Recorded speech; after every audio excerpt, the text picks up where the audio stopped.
ella y pues estudiantes en general, comunidad en general, tanto académica, empresarial como la sociedad. Así que bienvenidos a todos y principalmente pues agradecerle por acá al ingeniero Álvaro. Ya en un momento nos va a comentar un poco las buenas prácticas de ENCA, pero los que hemos leído, así sea un poco, estamos convencidos, estamos seguros de que es una empresa que se está posicionando no solamente en Colombia a nivel de Latinoamérica, sino también en otros continentes y pues eso nos llena mucho de orgullo. Así que de verdad, súper agradecido, ingeniero.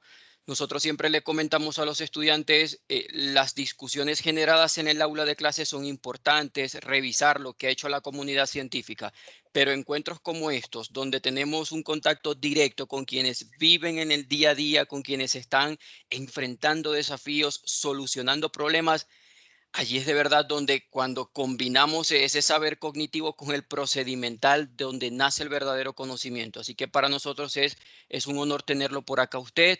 Esperamos que sea un encuentro que todos podamos aprovechar. No solamente escucharlo, se va a dar cuenta que pues nos encanta hacer preguntas porque nos gusta mucho aprender. Así que vamos a estar atentos a escuchar su experiencia, lo que va a compartir con nosotros, pero luego vamos a tener ese espacio de interacción. Y bueno, ya Marixa nos va a explicar muy bien cómo va a ser la estructura o la agenda de este encuentro.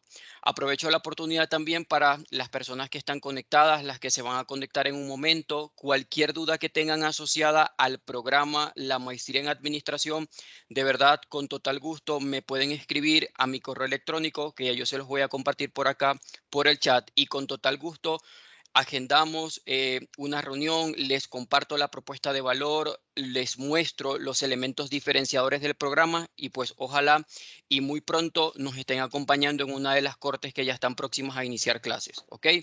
Nuevamente, ingeniero, muchísimas gracias, bienvenidos a todos los presentes y bueno, Marixa, a ti también muchas gracias por haber organizado este encuentro. Gracias, Moisés. Bueno, entonces un saludo muy especial para todos los asistentes. Nos acompañan hoy estudiantes de las maestrías de Negocios de Administración, el MBA, pero también invitamos a estudiantes de las demás maestrías que tienen que ver con temas administrativos, como la de finanzas, y algunos estudiantes de últimos niveles de pregrado que también tienen que ver con áreas complementarias o asociadas a los temas pues, de administración, de liderazgo, de innovación. Hoy vamos a hablar de innovación y de cómo la innovación no es una moda, no es un asunto de un área, de la empresa, de los locos de la empresa, sino que es puro core business y es pura generación de valor concreta, dura, y también pura supervivencia empresarial. Nos acompaña Álvaro Incapié. Para mí es un honor, un privilegio y pues tener una persona como Álvaro. Hablábamos hace un rato en el tras bambalinas de preparar pues este espacio que conocemos pues y estudiamos casos de empresas pues en otras latitudes, pero aquí en nuestro territorio tenemos casos empresariales absolutamente maravillosos y exitosos, que es el que vamos a conocer un poco, por ejemplo, el de ENCA que vamos a conocer un poco hoy. Antes de empezar, pues como a darles un poco más de contexto de quién nos acompaña y además la empresa que representa, algunas pautas de comportamiento para que tengamos una charla bien agradable. Vamos a tener todos los micrófonos, por favor, silenciados, también las cámaras. Vamos a hacer una presentación. Primero va a estar a cargo de Álvaro. Algunas preguntas van a venir o de Moisés o mías. Y al final, más o menos alrededor de las 7:15, dependiendo de cómo esté la cosa, más o menos en ese momento vamos a abrir el espacio para hacer preguntas. Las preguntas las vamos a hacer por medio del chat de esta reunión que está habilitado para todos, tanto los que vienen con el correo de la universidad como quienes se loguearon con correos personales. Entonces ahí ponen las preguntas. Yo esas preguntas las voy a estar, digamos, teniendo en cuenta en la conversación y las vamos a hacer, pues voy a ser yo la vocera de las preguntas de todos los asistentes. Entonces, nuevamente les agradecemos mucho el espacio y les recomendamos, por favor, tener en cuenta entonces sobre todo el asunto de los micrófonos apagados para que no tengamos interrupciones durante la charla. Bueno, entrando en materia, entonces vamos a hablar de innovación, de transformación, de resiliencia, de negocios. yo pues quiero presentar a Álvaro Hincapié, no soy capaz pues de hacer una rememoración de todo lo que ha hecho en su vida, pero decirles que ya más de 2 décadas, Álvaro, en ENCA, décadas además de pura transformación, que es lo que nos interesa hoy conocer. Álvaro es ingeniero, electricista de la Universidad Pontificia Bolivariana, ha estudiado finanzas, es una persona que cuando uno la lee y conversa con él, tiene pues casi que en todas sus conversaciones, matices de la importancia del liderazgo estratégico, la importancia del capital humano y la importancia de la innovación. Seguramente eso lo van a ver ahorita que conversemos. Nos va a contar de ENCA. Para quienes no la conocen todavía, ENCA es una empresa que está en múltiples negocios, pero que tiene una historia que viene del negocio, digamos, textil, de insumos textiles.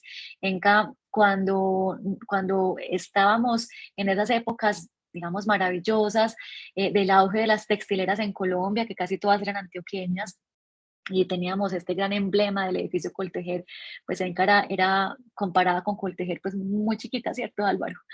Y en ese tiempo tan dificultoso, después de la apertura económica, pues vimos que esas empresas entraron en crisis y hoy pues las que quedan se han reconvertido a negocios o muy pequeños o negocios que han comprado, digamos, para fines inmobiliarios. Pero el caso de Enca, que era pequeñita en ese entonces, pues es un caso de reconversión absoluta, es un caso de encontrar valor en lo que no es obvio y de generar, digamos, capacidades desde lo que ya sabían para coger ese valor no obvio y transformarlo en una nueva empresa, una empresa pues con unas potencialidades increíbles y con un presente pues admirable, una empresa totalmente global que hoy es emblema de transformación y de economía circular, que tiene pues una de las plantas más maravillosas e importantes de Latinoamérica de PET a PET. Ahorita Álvaro nos cuenta más de eso, pero que tiene una cantidad de productos infinitos, desde llantas hasta textiles, hasta de todo. Y lo que yo quisiera es pues simplemente resaltar que en una historia, en una historia, digamos, de 20 30 años, en donde hemos visto jugadores importantísimos, gigantes, con capitales inmensos detrás, que tenían unas posiciones muy relevantes, estratégicas en los mercados, en ese rango de tiempo, pues hemos observado unos trasegares muy diferentes. Cada uno cuenta su historia, ¿cierto? Cada uno cuenta su historia, pero esta historia en particular nos interesa mucho porque capitaliza aprendizaje, capitaliza valor social e innovación y lo vuelve valor para los negocios. Entonces, Álvaro, bienvenidísimo, estamos súper honrados y somos todo oídos para contar, para pues, escuchar tu historia y la historia de Enca y aprender mucho. Muchas gracias, Marixa, muchas gracias, Moisés, y a todos, pues bienvenidos. Estoy también dispuesto, cualquier duda que tengan, para contestarles las dudas y si tengo la capacidad de contestarlas. Vamos a ver entonces la historia de Enca. La llamamos una historia de transformación y de innovación. ¿Y por qué una historia de transformación e innovación? Porque Enca de Colombia nace en el año 64, siendo, como lo decía Maritza, una compañía muy pequeña, vendía 4.200 toneladas al año en el 64 donde nace. Pero en el año 90 llega a ser una de las compañías más grandes del país, específicamente la octava compañía más grande que había en el país. Los salarios de Enca y Ecopetrol eran los más altos que tenía Colombia. Eran las dos compañías que eran las más apetecidas por nosotros los ingenieros para trabajar estar en el mundo laboral en unas compañías como estas. Y lo bonito de esta compañía es cómo una de las compañías más grandes del país llega a tenerse que acoger a una ley de quiebras, tiene que hacer una transformación y apuntalados en la innovación, vamos a ver el cambio que la compañía hoy tiene. Yo creo que eso es lo que tengo para contarles. Muy apuntalado en el capital humano, porque yo soy convencido que los problemas de plata se arreglan con plata y si uno entra a quiebras, pues si tiene plata, pues puede solucionar, pero el capital humano es al final el que da esas directrices. Entonces voy a empezar. Me cuentan si está pasando la presentación. En este momento te vemos a ti, Álvaro. No No vemos está. la presentación. Entonces, veamos aquí. Me cuentan si ahí sí. Listo. Ahora Ya sí, perfectamente. Perfecto. Muy bien. Entonces, es esto lo que les quería mostrar, una historia de transformación e innovación. Y empezamos. ¿Quién es ENCA de Colombia? Pues hoy es una compañía, es una empresa colombiana. En el pasado no era colombiana, el dueño era una compañía extranjera. Más adelante hablamos de eso, o hablemos ya, era el grupo AkzoNobel. El grupo AkzoNobel era la compañía más grande del mundo en fibras sintéticas y tenía plantas en todo el mundo: Alemania, Holanda, India, Brasil, Colombia, y el enfoque era muy hacia la producción. Al ser los mayores productores de fibras sintéticas, pues tenían la mayor participación de lo que eran las fibras sintéticas en el mundo, y muy dedicados a comparar índices de planta, porque el que mandaba la parada era la producción, porque era: yo voy a ser lo más productivo que sea, porque lo que yo saque se vende. Hoy es una compañía netamente colombiana, vocación exportadora. ¿Por qué vocación exportadora? Porque solo cuando exporto soy capaz de contestarme si el producto que saco tiene la calidad que debe ser, estoy atendiendo a mi cliente en la parte técnica como lo debo atender, y estoy siendo lo suficientemente eficiente para entregarle a tiempo. En todas las latitudes es muy distinto vender. Para contarles, en Estados Unidos, cuando le dicen a uno que el martes a las 4:15 le reciben a uno el contenedor, es a las 4:15. Uno llega a las 4:10, no le atienden, a las 4:20 tampoco. Y si uno va a vender en Noruega, no lo atienden a uno si es extranjero, tiene que tener a alguien de Noruega para que vaya ya a hablar con ellos. Entonces, en todas partes del mundo, y eso es lo interesante, por eso tener esa vocación exportadora, no estar concentrado solo en la venta local, se vuelve importante. Hoy tenemos negocios completamente nuevos porque estamos enfocados en economía circular, en innovación y en alta ingeniería. La compañía antes estaba dedicada no más a productos commodities, era altamente rentable, y ese era el enfoque que tenía. En la foto, lo que estoy señalando con el mouse son botellas. Alguno puede decir basura. Para nosotros la basura es oro, es materia prima. Esto, si no estuviera aquí recolectado, estaría en los mares, en los ríos, en las playas, contaminando el planeta. Hoy para nosotros es materia prima de mucho valor. Rápidamente, cifras en ENCA. Entonces recordemos, ENCA en los 90, una de las compañías más grandes del país. En el año 2012 tiene que acoger a ley de quiebras por la imposibilidad de pagar la deuda, una deuda igual a las ventas, o sea, imposible sobrevivir, y más si había un EBITDA negativo. Y la compañía hoy, después de todo este trasegar, que ya el año pasado salimos de esa ley de quiebras, tenemos un endeudamiento neto cercano a cero, después de haber invertido 160 millones de dólares. Entonces sí se puede.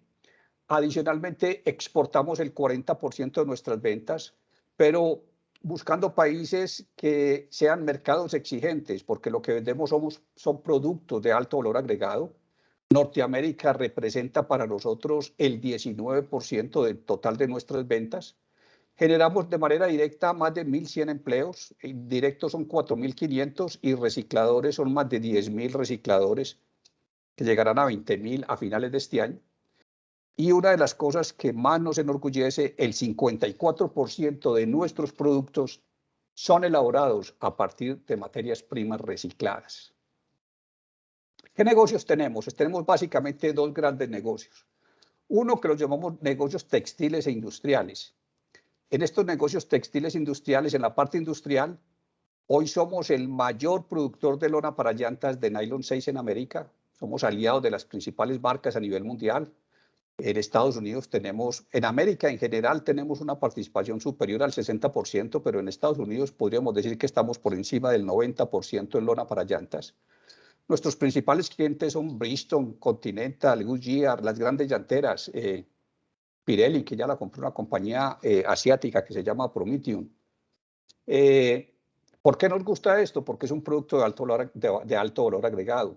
Porque no son llantas de automóviles, son llantas especiales. Hay llantas incluso que son 20 veces la llanta que ustedes están viendo. Son llantas para el sector agrícola específicamente. Entonces, homologarse con un llantero puede demorarse hasta 4 años. Y cada año te vienen a homologar porque la trazabilidad tiene que ser perfecta. Entonces nos gustan los negocios en donde la legislación sea complicada, en donde hacerse homologar sea difícil, porque después de que uno está con ellos y está cumpliendo todos los estándares, la competencia se vuelve más difícil también, que la competencia entre. Somos hoy también el principal fabricante en la región andina de filamentos de nylon y poliéster, pero le ponemos un apellido para compañías que tengan un enfoque exportador. Por ejemplo, hoy somos proveedores de Adidas. Entonces hacemos los filamentos que provienen de las botellas para que afuera el Manchester City pueda tener las camisetas hechas con botellas y los grandes equipos a nivel mundial. Y también desarrollamos piezas, materiales para piezas eléctricas y recubrimiento de embutidos como las salchichas. Entonces, desde una lona para llantas hasta un recubrimiento de embutidos o reciclaje. En los negocios verdes tenemos 3 plantas. Una planta que coge las botellas y las convierte en materia prima de nuevo para hacer otra botella. Por eso es economía circular, de una botella sale otra botella. Otra planta en donde cogemos las botellas y las convertimos en fibras. Esas fibras se exportan el 50% de esos productos. Y lo que nos queda, que son las tapas y las etiquetas, que podría decir que son los residuos. En el año 2018 montamos una planta de poliolefinas, la llamamos ecopoliolefinas, donde reciclamos las tapas y las etiquetas. ¿Qué es lo que hemos querido buscar en reciclaje? Valor agregado. Uno puede coger una botella de PET y hacer un cepillo o una escoba. Con un contenedor de cepillos y de escobas no competimos. Pero con productos de alto valor agregado, en donde a los asiáticos no les gusta meterse, porque coger una botella que es basura y convertirla de nuevo en un empaque para que esté en contacto con alimento y te lo compre Coca-Cola, PepsiCo, Postobón, las grandes embotelladoras nacionales o colombianas, eso sí es complicado. La legislación no es fácil. Eso es un producto de valor agregado. Entonces es distinto. Por ejemplo, en poliolefinas, uno dirá, ¿qué vamos a hacer con tapas y etiquetas? Pues sí, se pueden hacer las canastas donde van las gaseosas. Ese es un commodity. Pero no, firmamos un acuerdo con una compañía que se llama Dow Chemical, que es la compañía más grande en el mundo en polipropileno. Y desarrollamos una resina que se llama Revolup, que sirve para hacer empaques flexibles para un Procter & Gamble, para un Unilever, para detergentes en polvo. Más adelante vemos un poquito de eso. La apuesta nuestra, lo mencionaba al principio, economía circular. Nosotros montamos una compañía que se llama EcoRed, que es la mayor red de recolección que hay en el país, tiene presencia en todo el país, son 900 municipios, atendemos desde San Andrés, La Guajira, abajo, Amazonas, Arauca y obviamente todo el centro del país, recogiendo botellas. Hoy somos reconocidos como líderes en Colombia en el reciclaje de PET y tenemos hoy la planta más grande en Sudamérica de botella a botella. Este era un negocio que hace 20 años no existía en Colombia. ¿Y qué estamos haciendo ahora? Pues seguimos creciendo, porque somos los más grandes en Sudamérica, pero estamos montando una nueva planta. Es una inversión de $40 millones para producir EcoPET. Vamos a duplicar los beneficios para Colombia en estos momentos. Nuestras necesidades hoy son de 3 millones de botellas día. Esta planta va a entrar en operación a finales de este año y vamos a tener una necesidad total de 6 millones de botellas de PET al día para abastecer estas plantas. ¿Qué beneficios tiene eso para Colombia? Pues una botella de PET se demora más de 150 años en degradarse. Eso es puro petróleo. Entonces el beneficio ambiental es total. Las 4 plantas de ENCA van a tener para el planeta un ahorro en energía cercano a una ciudad como Cali, completamente apagada, si lo comparamos con hacer esto con productos vírgenes. Es una ciudad de 600.000 hogares, a eso equivale. Fuera de eso, lo que más contamina una ciudad es los vehículos. Pues hay una reducción del 72% en emisiones de CO2, que equivale a retirar de las calles más de 21.000 vehículos. Y una cosa muy bonita en la parte urbana es que el sector reciclador es uno de los sectores más vulnerables que tiene el país.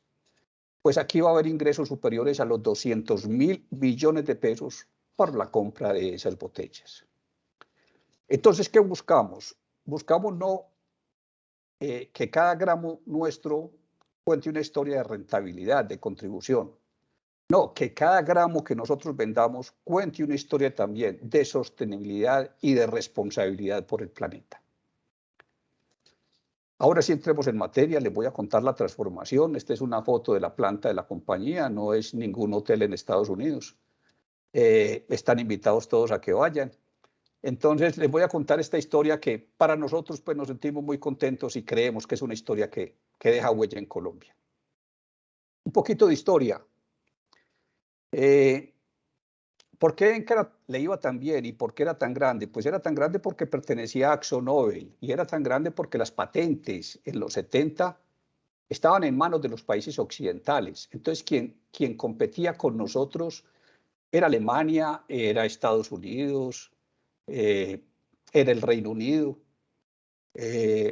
Entonces, realmente hacer commodities aquí con la mano de obra que teníamos era absolutamente rentable y por eso ENCA llegó a ser una de las compañías más grandes del país. Pero en el 70, las patentes para producir fibras sintéticas en general se vencieron. Y los llamados tigres asiáticos deciden incursionar en la producción de fibras sintéticas. ¿Por qué? Porque era un producto altamente intensivo en mano de obra y querían atender el mercado chino. Básicamente los tigres asiáticos en función de atender el mercado chino. Pero en esa época no había internet y ellos no se dieron cuenta que China se estaba preparando para ser autosuficiente. Entonces, cuando salen a producir, China no les compra porque ya es autosuficiente. Entonces, el mundo se encuentra frente a unas sobrecapacidades de producción de fibras sintéticas que llevó a estos tigres asiáticos a tener devaluaciones del 80% para poder tener un producto que fuera rentable y pagar esas inversiones. Miremos en el 80, pues América y Europa son las dos de abajo. Aquí todavía eran superiores al resto de Asia y China, pero veamos en el 2020 donde el 96% de la producción de fibras de poliéster está en manos de los asiáticos. Eso cambió completamente el entorno competitivo a nivel mundial. Eso para ENCA de Colombia fue el acabose. ¿Qué pasó en el mundo? Pues se imponen medidas antidumping las grandes economías para proteger sus mercados. Eso lo hace la Comunidad Europea, lo hace Estados Unidos, lo hace Brasil, México, los grandes países en general. Se protegen. Colombia se demora para poner estas medidas, se demoró más de 2 años. Para que tengan una idea, los volúmenes de importación desde Asia se triplican y los precios caen un 30%. Es decir, al precio que yo conseguía materias primas llegaba el producto final. Fácil para competir. ENCA pierde competitividad y ENCA se tiene que acoger a una ley de quiebras. Muy difícil en su momento ver una compañía de las más grandes del país acogerse a una ley de reestructuración. Pero no había que hacer. Los commodities estaban para que se quedaran en manos de los asiáticos y si queríamos sobrevivir teníamos que pensar en otros mercados y teníamos que pensar en otros productos. Así a uno siempre le digan que uno tiene que crecer al lado del core. Estamos convencidos que lo que nos tenemos que preguntar es ¿para qué somos buenos y qué nos apasiona? Como lo vamos a ver más adelante. ¿Qué hizo la compañía para transformarse? Nada distinto a lo que dicen los libros. Usted tiene que bajar los costos y gastos, usted tiene que innovar, usted tiene que tener buena tecnología, cambie sus mercados, usted tiene que buscar la solidez financiera porque está en una situación crítica y uno de los negocios que buscamos nosotros fue la economía circular. Voy a entrar rápidamente a cada uno de ellos. Donde más me voy a demorar es en cambio cultural, que pensamos, estamos convencidos que es donde está la salsa. Voy a empezar con costos y gastos. Este es simplemente un dato para que ustedes lo miren. Los costos y gastos fijos de la compañía en el 2002 eran de 89.000 millones de pesos. Si uno simplemente actualiza esto por inflación para hacer una prueba ácida, porque todos sabemos que los costos y gastos fijos normalmente no suben la inflación, uno de sus mayores componentes es la nómina. Y la nómina normalmente sube el IPC más 1,5 más 2 puntos, pero haciendo simplemente un ejercicio aumentando por inflación, vemos no solo que en los últimos años, en pesos corrientes, los costos y gastos fijos de la compañía valen lo mismo que en el 2002, o sea, hace casi 20 años, sino que todo lo que está en verde ha sido ahorro. Eso significa 1.3 billones. O sea, nuestros costos y gastos fijos, mirándolos a precios del 2002, son la mitad. Fundamental para poder hacer las inversiones que necesitamos hacer. Un trabajo bien bonito en la parte de costos y gastos. En tecnología, pues se han invertido 160 millones de dólares. ¿Y cómo se pudo invertir 160 millones de dólares en una compañía que estaba acogida a la ley de quiebras? Pues por lo anterior que había hecho, una reducción fuerte en costos y gastos fijos, que nos permitió hacer una actualización tecnológica, montar nuevos negocios, esta es la planta botella a botella, y buscar competitividad y eficiencia. Les cuento que ECA de Colombia fue el cliente más grande que tenía empresas públicas de Medellín en un solo sitio, en energía. ENCA se consume la energía que se consume todo el municipio de Medellín en alumbrado público. Pues nosotros hoy producimos nuestra propia energía y nuestro propio vapor para tener insumos que sean competitivos con lo que encuentra uno en el mundo. En mercados, esta era la composición de los mercados en el año 2002, o sea, enfocados en Colombia, exportábamos el 26%, pero completamente concentrados en la región andina y en Brasil. Incluso si uno mira esto antes, unos 4 o 5 años antes, Venezuela tenía el 50% de lo que nosotros exportábamos. Hoy el 40% de lo que nosotros vendemos se exporta. Vean la torta como Norteamérica ya es el 19%, como Brasil se dobla. Y lo grande en Colombia es el botella a botella, porque queremos limpiar a Colombia y venderle a los embotelladores en Colombia para que hagan sus botellas al 100% con papel reciclado, que se quede, pero es un producto completamente demandado en Estados Unidos o en Europa que se podría estar exportando y así la torta sería pues mucho más alta. De hecho se vende es en dólares y a precios con referencias internacionales.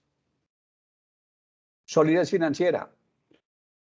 En el año 2002, cuando ingresamos a la ley 550, la ley de quiebras, teníamos una deuda igual a las ventas, con EBITDA negativo.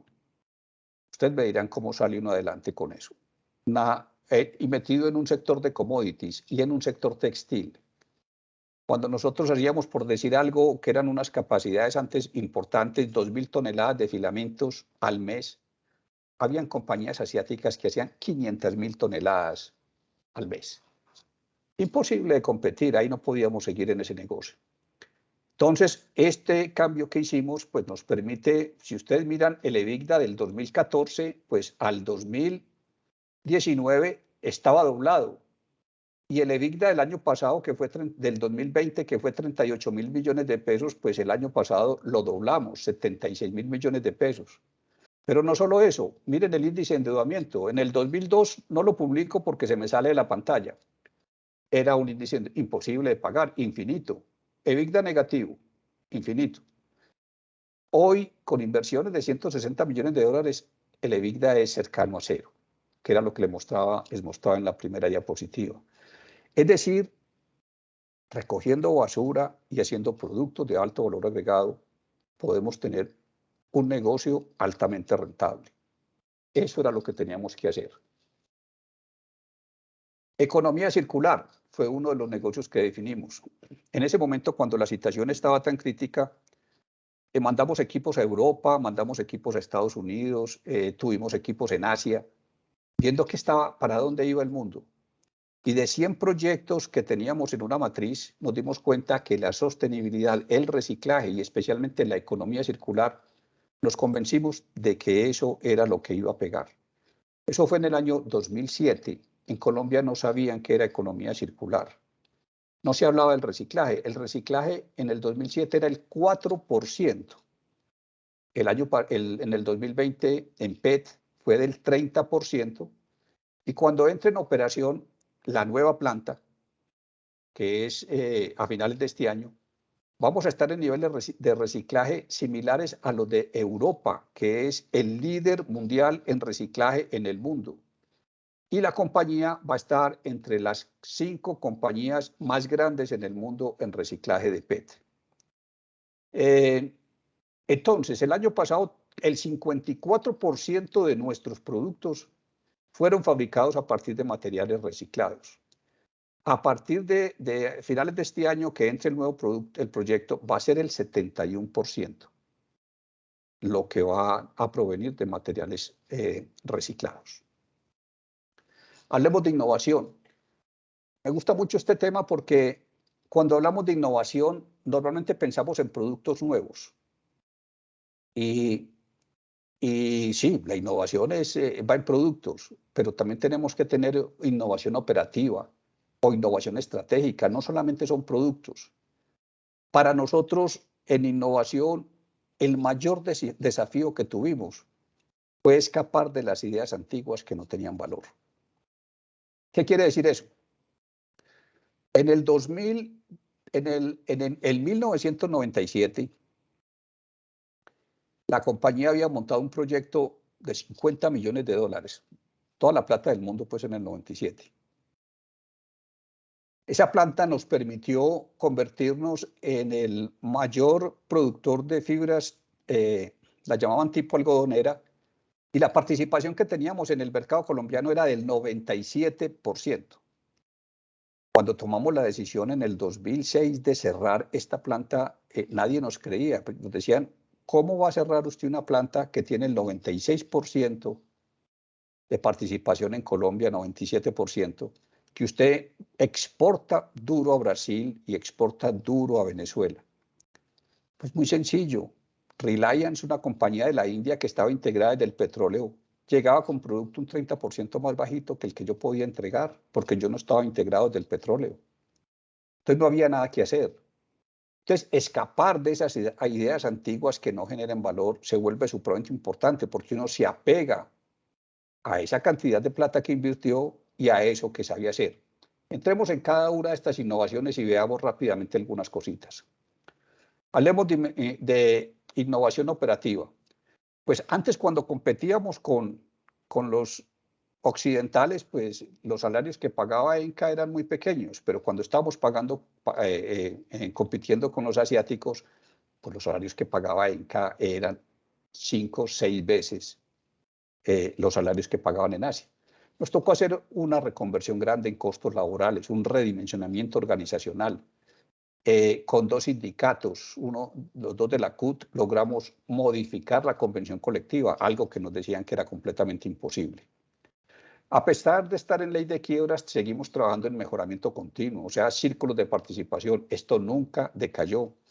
Y se optimizó la producción trabajando para tener 0 desperdicios y eficiencia energética, y se hizo un debottlenecking en todos los procesos que nosotros teníamos. En innovación estratégica, pues, preparar la organización para afrontar los retos que venían. Ya les comenté cómo paramos líneas, que eran los proyectos más importantes que había tenido la compañía. ENCA de Colombia, estando en ley de quiebras, yo creo que es la única compañía que estando en ley de quiebras sale y se inscribe en la bolsa. Pero no solo se inscribe en la bolsa, sino que los acreedores que teníamos, el 70% convirtieron sus deudas en acciones de ENCA. O sea, completamente convencidos de una presentación en PowerPoint que les presentamos, contándoles para dónde íbamos.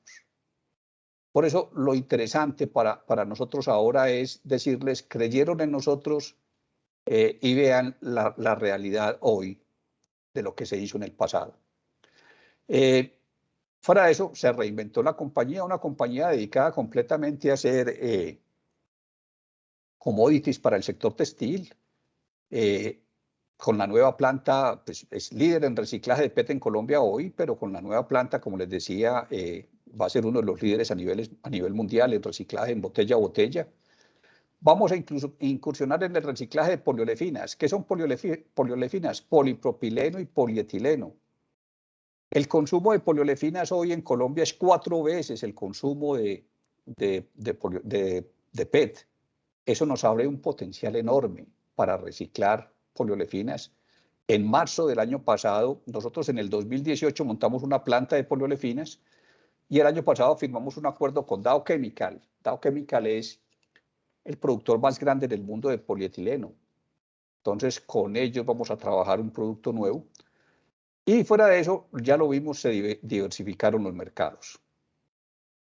Innovación de productos, esta es la más fácil, sí, se hace en botella a botella con una ventaja, que es la diferencia que tiene ENCA de Colombia por su tecnología. Las botellas se pueden reciclar N veces.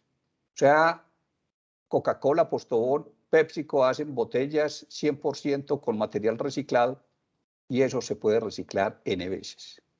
Sacamos un producto de las botellas ámbar y las botellas verdes que en Colombia no se reciclaban.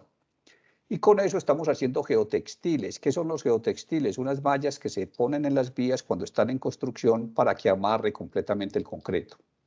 Lo que les contaba del acuerdo que hicimos con Dow para sacar el Revolup, que son las poliolefinas, también les contaba desde las botellas salen los filamentos para hacer ropa deportiva, unas camisetas de los principales equipos de fútbol. En hilos industriales, esto es un producto que desarrollamos para una compañía alemana que tiene plantas en Europa y en Estados Unidos y se hace un recubrimiento a estas mangueras que es de maquinaria pesada porque por estas mangueras viajan aceites y aditivos a altas temperaturas y donde se revienten el accidente sería muy complicado. Entonces se hace ese revestimiento y se firmó un acuerdo con ellos a 5 años en donde este producto se fabrica exclusivamente para ellos. Y otra cosa completamente diferente, hacemos el recubrimiento para los embutidos como las salchichas. Entonces, miren qué cantidad qué portafolio tan diferente dentro de lo que hacíamos antes, que aquí no se ve nada de commodity. Y esto nos puede llevar a contarles pues que sentimos mucho orgullo de poder decir que más del 80% de las ventas corresponden a productos desarrollados en los últimos 10 años. Vean la torta del 2002. Entonces, y vean la del 2021. Nada de esto verde se producía. Filamentos de poliéster, que es el azul, hoy es la 4ª parte. Y todo esto dirigido a productos especiales. Este azul no se produce. El nylon, con el resurgimiento que tuvo Colombia en la parte textil, especialmente vestidos de baño, ropa interior como Leonisa, tiene un potencial importante en Colombia. Leonisa ya tiene almacenes en Asia y nosotros les estamos entregando filamentos de nylon reciclados para los vestidos de baño, con unas calidades supremamente buenas. Esa es la parte de innovación, pero para llegar a esto se requiere de la innovación estratégica, de la innovación operativa, de la innovación en los procesos. Cambiar definitivamente, hacer algo distinto es innovar, incluso en lo personal. Y vamos a entrar al tema que más me gusta, que es el tema de cambio cultural que tiene que ver con las personas.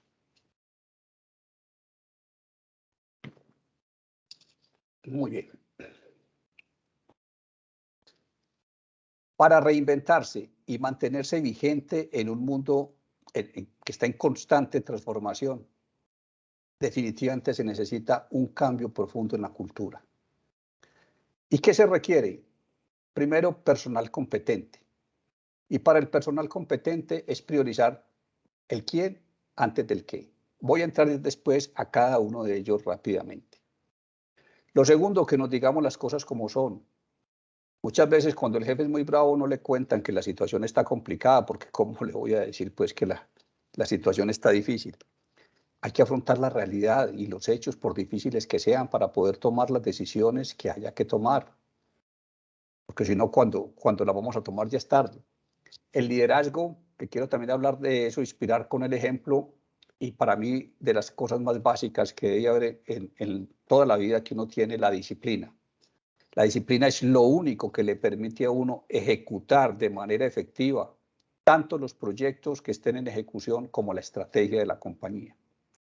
Todas las compañías tienen estrategia. No todas las ponen en ejecución y muchas que las ponen en ejecución no le hacen seguimiento. Parte del éxito está en esa disciplina. Vamos a entrar a cada uno de ellos. Voy a empezar con personal competente. Personal competente, lo decía Isaac Newton, si he visto más lejos que otros es por estar a hombros de gigantes. Somos un equipo, una sola golondrina no hace verano. Pero aquí, para esta competencia, necesitamos personal competente. Es lo primero que tenemos que montar cuando vamos a montar una compañía o a hacer un proyecto. Personal competente.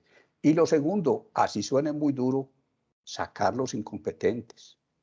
Porque lo que más desmotiva a una persona competente es tenerle que estar haciendo el trabajo a un incompetente. Entonces, ese es uno de los trabajos más difíciles.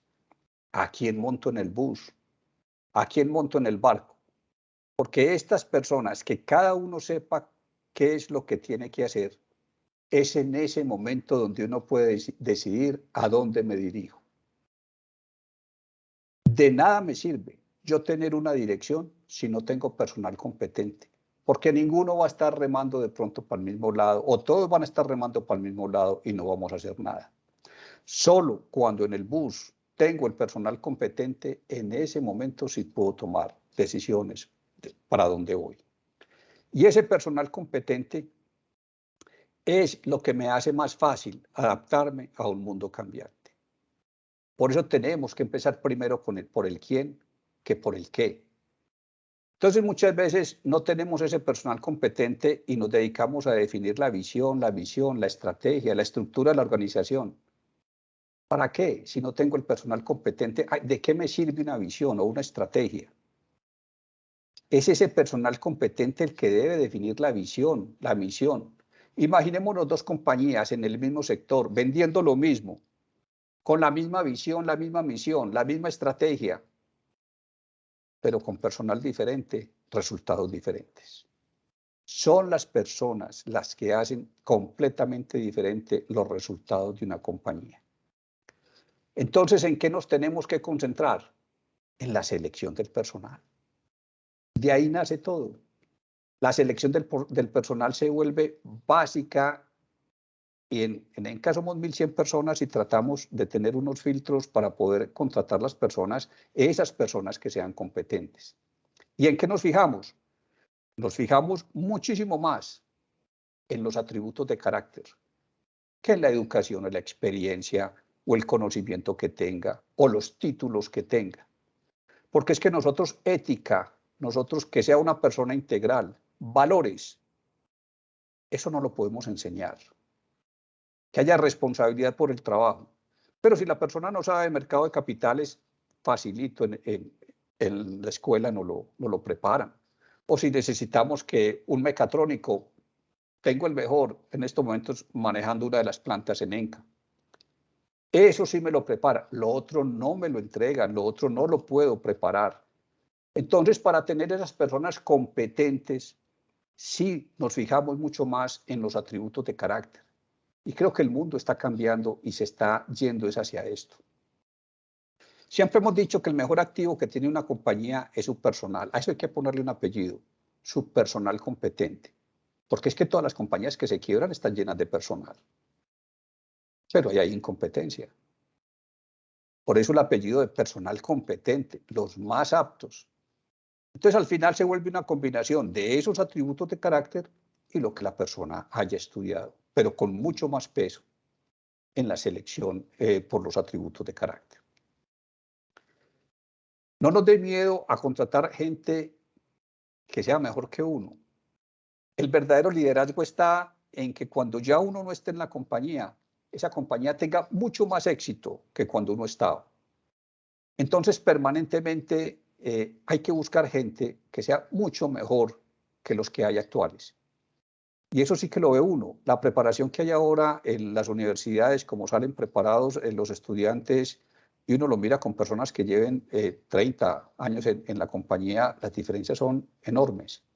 Entonces, es muy importante esa combinación de gente nueva y gente con experiencia.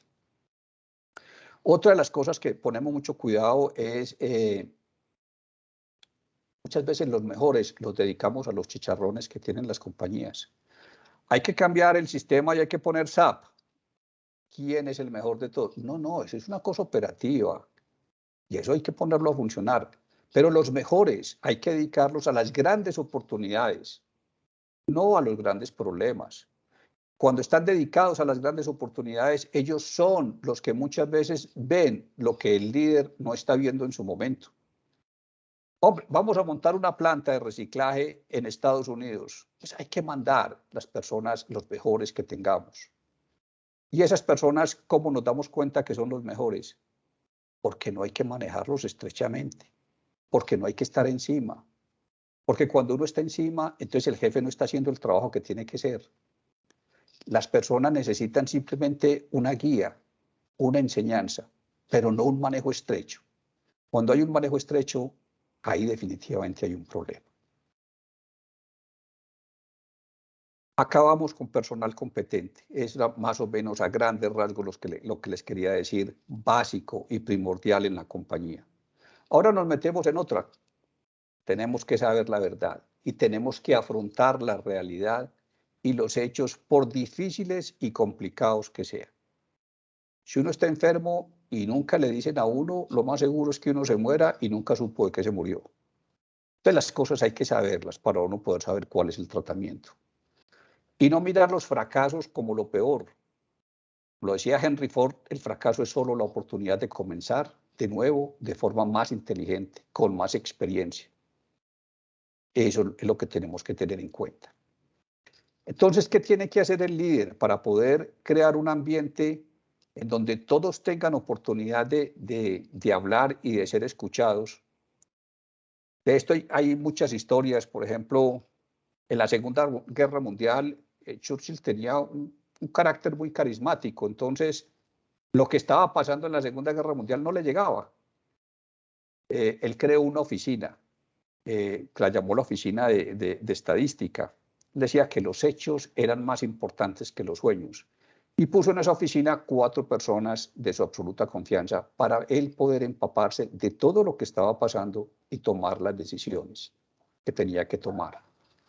Una de las recomendaciones que le hacen, y lo hace Jim Collins en su libro de Good to Great, de la forma de cómo se puede generar un ambiente para que todo el mundo sea escuchado, es dirigir con preguntas. Y solamente esas preguntas deben llevar una sola finalidad, es entender. No es dirigir con preguntas para culpar. ¿Quién fue el que hizo esta porquería? O preguntas para que la persona se haga al lado de uno, para manipular. ¿Cierto que vos estás de acuerdo conmigo en que lo que hay que hacer es esto? No, las preguntas deben ser, ¿yo qué tengo que entender de esto? ¿Usted por qué no me ayuda a entender? ¿Usted que conoce, usted qué haría? Solo con esa finalidad de entender las preguntas correctas, después un diálogo y discusión sin restricciones, un diálogo científico en donde cada uno diga lo que debe decir, sin ningún as bajo la manga, expresando completamente lo que hay que decir. Todos lo conocemos duro, con el problema suave con la persona. Y al final, si nos equivocamos, importante tener piñón de reversa, pero no asignar culpas. Porque cuando hay un personal competente, no se necesita asignar culpa. Uno debe asumir la culpa como líder, pero se debe asegurar de que todos los que estuvimos implicados aprendamos de lo que pasó, capitalizar esa situación. Cuando hay una situación, hay diferentes formas de enfocarlas. Entonces, la diferencia se enfoca en cómo se enfrentan esas dificultades en la vida. Tenemos un problema, una dificultad, y la gente muchas veces se queda mal por lo que pasó, no son capaces de salir adelante. Hay otros que dicen, listo, esto ya pasó, sigamos para adelante. Pero hay unos que capitalizan esa experiencia. Eso realmente es lo que fortalece.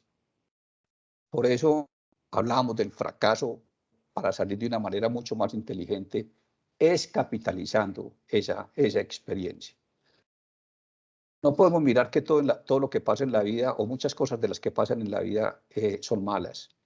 Mi filosofía es que todo lo que pasa en la vida es bueno. Todo. De que no pasa nunca nada malo.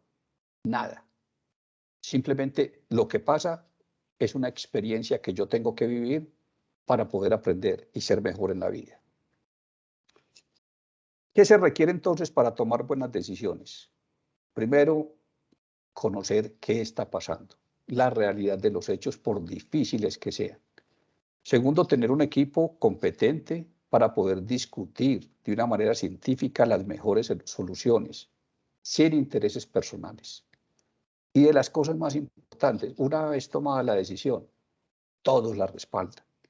Es muy fácil en las compañías que la idea la llevó el vicepresidente de planta y el vicepresidente de operaciones, y el financiero no estuvo de acuerdo, entonces salió y le dice a su gente, no, pues qué es lo que van a hacer aquí. Pero como a este señor se le ocurrió que había que hacer esto, entonces empezamos a crear compañías dentro de las compañías. No, todos tenemos que estar canalizados porque todos tenemos los mismos objetivos y todos debemos de remar de la manera que podamos llegar al final donde nos propusimos llegar. Este punto del liderazgo, que también me parece que también es clave en las compañías y en general en la vida personal. Me encanta esta frase de Harry Truman: uno puede lograr cualquier cosa en la vida siempre y cuando no le preocupe a quién se atribuye el mérito. Es que es entre todos que hacemos los goles. Los partidos no se ganan por el técnico, por el arquero o por el goleador. Somos un equipo. Y si el equipo no está, entonces imposible de lograr las metas. Esta definición nos encanta. ¿Qué es el liderazgo? Es una combinación de humildad, porque es que no nos la sabemos todas, humildad personal, con una fortaleza férrea para tomar las decisiones que haya que tomar, todo dentro de un marco de ética.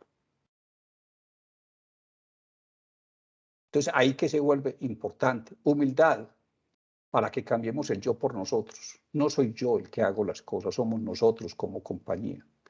Humildad, porque los triunfos se nos suben a la cabeza y el ego entonces empieza a opacar la visión de la empresa, y muchas veces las personas empiezan a trabajar es para el ego del líder. Humildad, para saber que todos los días nos tenemos que ganar el puesto y que tenemos que tener las cualidades para tener ese puesto. No son vitalicios. Humildad para ser el caballo de trabajo, no el caballo de exhibición. Muchas veces pensamos más en el caballo de exhibición. Humildad para contratar gente mejor que uno y ver una empresa de mayor éxito en la siguiente generación. Humildad para decir me equivoqué y no desgastarme tratando de ocultar los errores, porque como yo soy el presidente, nadie se puede dar cuenta que me equivoqué. Humildad para mirar por la ventana cuando hay que asignar el mérito por el éxito de la compañía y mirarse al espejo para asignar las responsabilidades por los malos resultados. Entonces siempre hemos pensado en el liderazgo muchas veces como esa persona por allá inaccesible, con unos egos que si se lanzan de ellos se suicidan. No, es partir de la humildad. Lo decía Steve Jobs, y esto es parte de la estrategia ya. ¿Qué se requiere para uno tener una adecuada estrategia y al final definir la meta? La única manera de hacer un gran trabajo es amando lo que se hace. Yo no me imagino a Federer jugando fútbol, ni a Messi jugando tenis. Y son personas que, a pesar de tener toda la plata del mundo, siguen jugando absolutamente apasionados por lo que hacen. Y en esto no es en qué me quiero apasionar. Esto es qué me apasiona. Y después de qué me apasiona, en qué puedo ser el mejor. Si yo no busco ser el mejor con esa pasión que tengo, muy difícil llegar a ser una compañía de éxito. Pero yo puedo ser muy apasionado y ser el mejor en lo que estoy haciendo, pero si eso no genera valor, si eso no mueve un motor económico, entonces tampoco funciona. Es la combinación de las tres para yo poder definir al final cuál es la meta y dónde quiero estar en los siguientes años. Y por último, disciplina. Lo decía Steve Jobs, que también me encanta, estoy convencido de que la mitad de lo que separa a un empresario de éxito con uno que no lo tiene es la disciplina. Y esto también lo dice Jim Collins en su libro, lo explica de una manera muy clara y dice, la cultura de disciplina es básica para la transformación exitosa. ¿Y por qué? Pues cuando uno tiene personal disciplinado, ¿y qué es personal disciplinado? Personal competente y liderazgo, que era lo primero que veíamos. Pues ya no se requieren jerarquías, porque es que cada uno sabe lo que tiene que hacer. Entonces se pierden las jerarquías y las compañías se aplanan. Cuando uno tiene pensamiento disciplinado, ¿qué es pensamiento disciplinado? Decirnos las cosas como son. Eso es pensamiento disciplinado. Ahí se acaba la burocracia, porque la burocracia compensa la incompetencia cuando no hay un pensamiento disciplinado y nos toca hacer el trabajo de los demás. Y cuando uno tiene una acción disciplinada, que es el último punto, pues se pierden los controles excesivos, porque ya no se requieren esos controles, porque los controles simplemente están cuando no hay una acción disciplinada para saber que las personas están cumpliendo.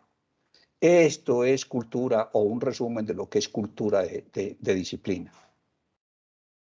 Pero esa cultura de disciplina hay que enmarcarla.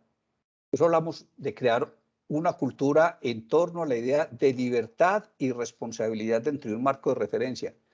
¿Cómo es libertad dentro de un marco de referencia? Muy sencillo, imaginémonos un avión. Un avión cuando el piloto va a despegar tiene un checklist y está permanentemente chequeando con la torre de control que todos los indicadores estén en condiciones para poder arrancar. Después de que el despegue, la responsabilidad por las 600 personas en el avión es 100% de él. Y así a él le den permiso otra vez para aterrizar y él considera que hay un viento de cola y que no debe aterrizar, vuelve y se eleva. Eso es un marco de referencia, como lo hace él, pero teniendo completamente libertad para tomar las decisiones. Voy a poner un ejemplo en el ámbito empresarial. Imagínense que uno mande una persona a hacer una venta y no le dé todas las herramientas. Y le dice, del precio que te estoy dando puedes hacer un 5% de descuento. Llega la persona a hacer la venta, hace el 5%, no vende. Y llega a la compañía y dice, no, el 5% no daba, él quiere un 6,5% de descuento. Yo podía bajar hasta el 10% y no lo hice. Cuando la persona llama, te dicen, no, ya compramos de ASI. La persona tiene que tener un marco de referencia donde sabe que no se puede mover. Tiene que tener toda la información, pero cuando él se sienta a cerrar el negocio, él va a cerrar el mejor negocio para la compañía. ¿Por qué? Porque es una persona competente. Y si no lo es, pues entonces no es la persona que tengo que tener en la compañía. A eso se refiere libertad y responsabilidad dentro de un marco de referencia. Entonces, resumiendo, cultura, disciplina. Líderes que se rodeen de colaboradores idóneos. Esto que es personal disciplinado. Afrontar la realidad por difícil que sea. Esto que es pensamiento disciplinado. Tomar decisiones y ponerlas en práctica. Esto que es acción disciplinada. Esto era lo que tenía para contarles. Así me abro yo, entonces nos abrimos a las preguntas. Gracias, Álvaro. Aquí yo creo que estábamos todos con una cátedra, no solamente de innovación, sino pues de liderazgo estratégico y muy antiparadigmático. Yo quisiera por aquí hacer mi recapitulación que tomo mucha nota porque de estas charlas aprendemos todos mucho y vos empezabas por un asunto que me pareció crucial y que se ve en toda esta historia de ENCA, que es salir de la trampa del commodity. Salir de la trampa del commodity, uno muchas veces, a uno le dicen en los libros de cátedra de estrategia es apéguese a su core business y sea disciplinado con su core business, no mire para los lados, usted mientras más mire para los lados se desenfoca, eh, siga en su core business, pero vos un poco planteabas, atrévase a preguntarse abiertamente para qué somos buenos y no sea esclavo de su core business. Usted puede mirar lateralmente y encontrar ahí pues formas para crecer y generar valor desde la innovación y desde las capacidades organizacionales. Entonces me pareció encantadora esa reflexión del core business que me lleva a preguntarte antes de abrirle las preguntas pues a nuestros acompañantes. Muchas empresas, pues, cierto, cuando uno está, digamos, viviendo de su empresa y sabe hacer sus productos, pues es probable que uno no vaya estando atento cuando cae en esa trampa de comoditización, cuando su producto ya no es diferenciable, cuando ya no hay barreras de acceso o porque la tecnología es replicable o porque el capital ya bajó muchísimo o porque sencillamente, digamos, ya no hay percepción de valor agregado. ¿Cómo hace uno para estar atento a no volverse un commodity que finalmente esa trampa del commodity te lleva a estar solamente atento a los costos y no a la agregación de valor? Yo creo que es muy importante pensar que uno cada 2 años debería pensar que los productos que tienen se le van a volver commodities. Bill Gates lo hacía cuando empezó a ser muy exitoso con Microsoft. Le entregaban el balance y le decía al contador, póngale un signo negativo a las utilidades. ¿Yo qué tengo que hacer para salir de este problema con las pérdidas que estaban dando? Y eran unas utilidades astronómicas. Pero siempre pensamos les voy a contar, cuando nosotros estábamos metidos en el negocio de fibra algodonera, que les contaba que teníamos el 87% del market share en Colombia, las plantas que fabricaban las compañías para producir esa fibra, me acuerdo mucho que era una compañía japonesa, y cada que iba a arrancar una planta en el mundo donde fuera, nos pedía fibras a nosotros porque era la fibra de más calidad donde mejor podía arrancar esa máquina que ellos estaban haciendo. Entonces les decían, vea los indicadores que yo le prometí a usted y vea que si los saca, y lo arrancaban con fibra nuestra. Nosotros tomando la decisión de cerrar esa planta. Es que a uno le va diciendo el mercado si es por ahí o no. La calidad ya no es suficiente. Son muchas cosas. A mí me encanta decir el servicio técnico. Yo cómo me le meto al cliente a la cocina para saber cómo está fabricando sus cosas y poderle decir, eso que usted está fabricando ahí, si me permite, yo se lo entrego. ¿Y cuánto le está costando a usted? 50 centavos de dólar. Yo se lo entrego por 25. Él gana, yo gano. ¿Cómo me le meto a la cocina a los clientes? Entonces, tenemos que sacarnos ese paradigma de que lo que nosotros estamos haciendo hoy es lo que vamos a hacer mañana. No, lo que nosotros estamos haciendo hoy posiblemente es muy bueno, pero yo tengo que proyectar una compañía a 5, 10, 15 años. Y lo que tengo que estar es permanentemente viendo qué está pasando en el mundo. Por eso es tan importante salir. Los viejos decían, hay que salir para que le dé el viento. No, tenemos que estar en Europa, en las ferias más importantes, viendo cuál es la maquinaria que están sacando, conversando con esos productores a ver qué es lo que van a sacar a futuro. Cuando nosotros empezamos con el proyecto de poliolefinas, nos decían, es imposible separar las tapas y las etiquetas. Lo uno es polietileno, lo otro es polipropileno.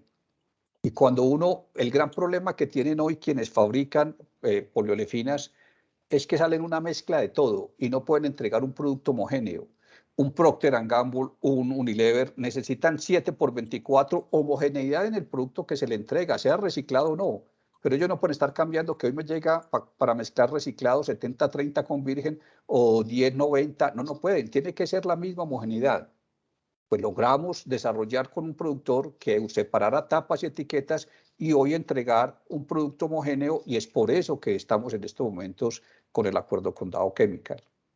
Pero nos tenemos que salir con todas esas cosas que nos van amarrando y que la compañía que hoy tengo es la única compañía que voy a poder tener en el futuro. No, En el caso nuestro somos una compañía de ingenieros. Tenemos que innovar, tenemos que estar presentes en el mundo, qué requieren nuestros clientes, para dónde van. Voy a contar otra anécdota. Nosotros vendemos hilos de alta tenacidad y vendemos hilos para la acuicultura, para el cultivo del salmón. Por ejemplo, en Chile y en los países nórdicos son muy fuertes en lo que es el cultivo del salmón. Eso se hacía con unos hilos especiales. Imagínense en un estadio lleno como de estanques hechos en hilos. Y ahí estaban los salmones y los iban pasando de uno a otro dependiendo del tamaño, hecho en hilos. Pero entonces llegaban las algas y se iban pegando de esos hilos y el salmón no podía crecer de manera como debería crecer. Pues nos conseguimos un aditivo en el mundo que, echándole ese aditivo a esos hilos, el hilo quedaba como si fuera cobrizado. Entonces, cuando llegaban las algas resbalaban y seguían. Entonces, es a eso a lo que tenemos que llegar, estar conversando con nuestros proveedores, con nuestros clientes, con la maquinaria, viendo para dónde va el mundo. El mundo cambió completamente y seguirá cambiando. Tienes toda la razón, y ahí el asunto de desafiar el propio cariño que uno le tiene a lo que ha salido bien es una cosa dificilísima, no solamente para los altos directivos, sino también para cada persona, pues que finalmente a cada línea de negocio, a cada producto le ha puesto corazón, amor y trabajo.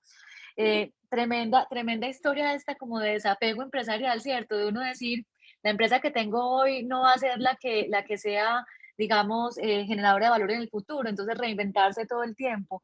Y fíjate que ahorita había un tema que insististe mucho, y yo te he escuchado varias veces que lo insistís, inclusive sin, sin que te lo propongas, ¿cierto? En cualquier conversación caminando por las plantas de Enca, en la disciplina, en la cultura de la disciplina. Y decías una cosa que me encantó, y es que todas las empresas, o casi todas, tienen estrategia, pero muy pocas tienen la disciplina para ejecutarla, medirla, cumplirla.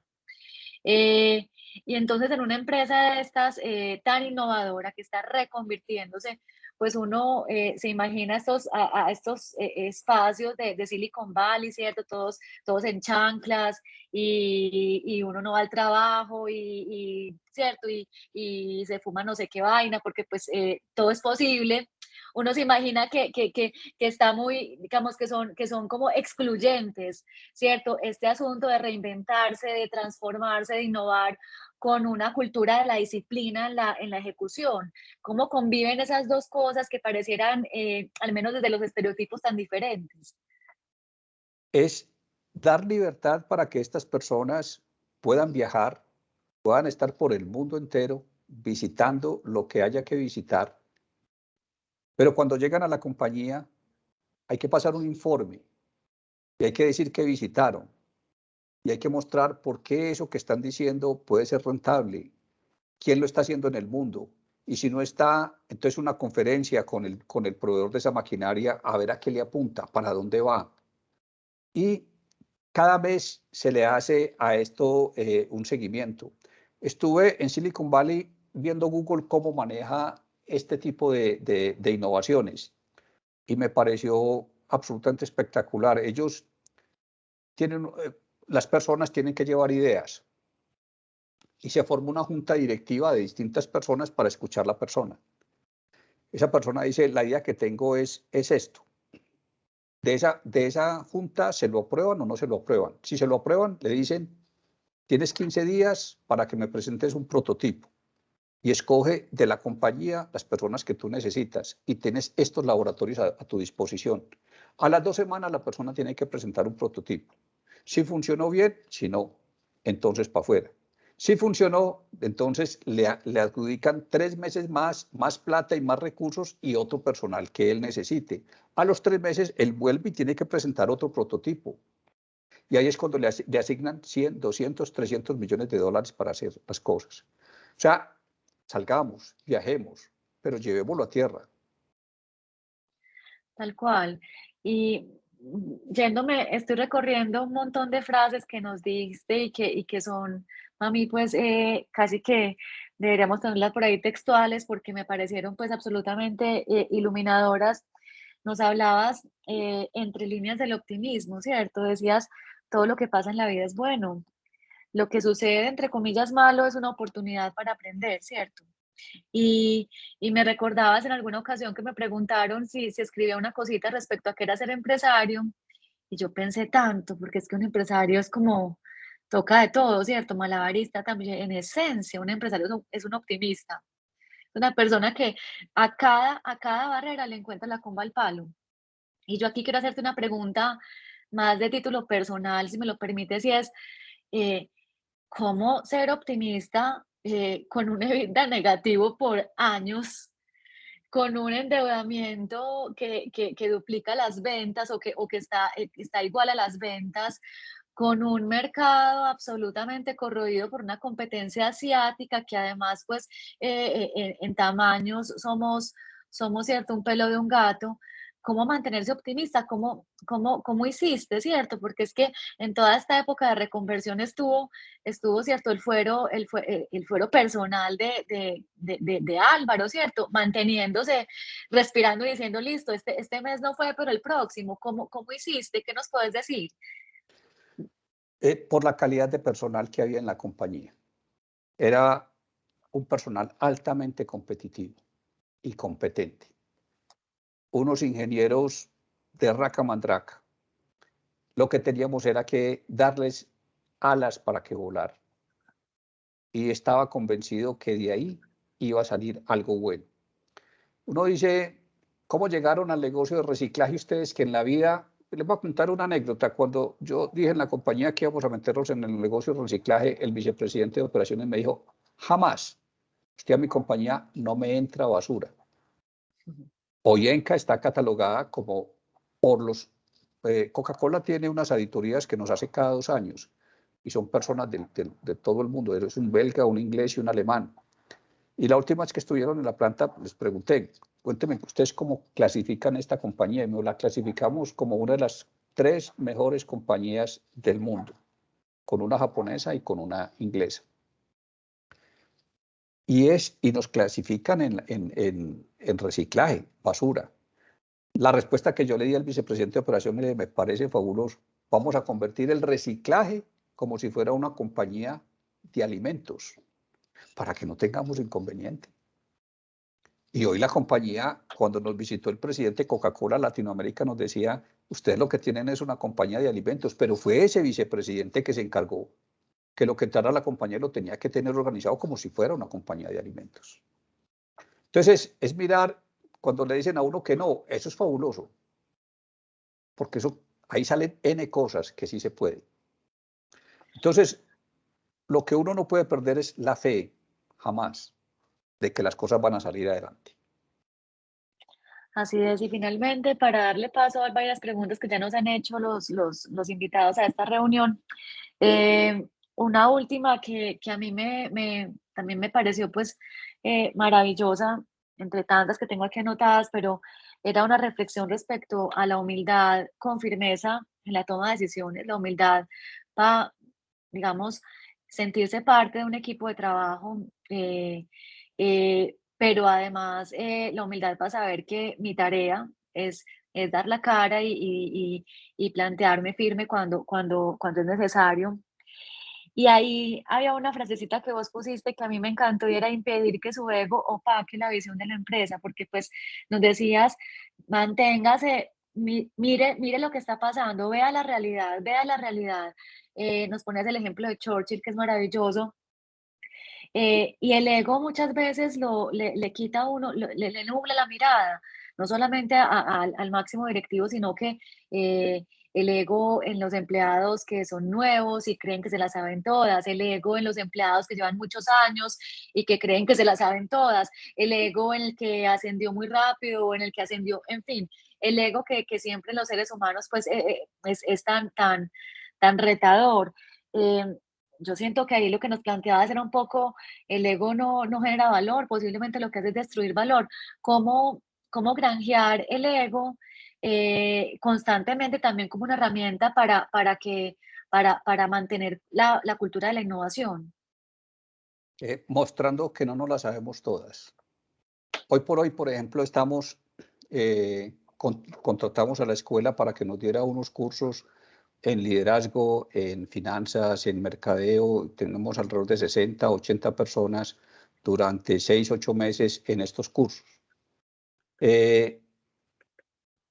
Cuando uno permanentemente tiene la capacitación en la compañía, está saliendo por todo el mundo, las personas se dan cuenta que no nos las sabemos todas.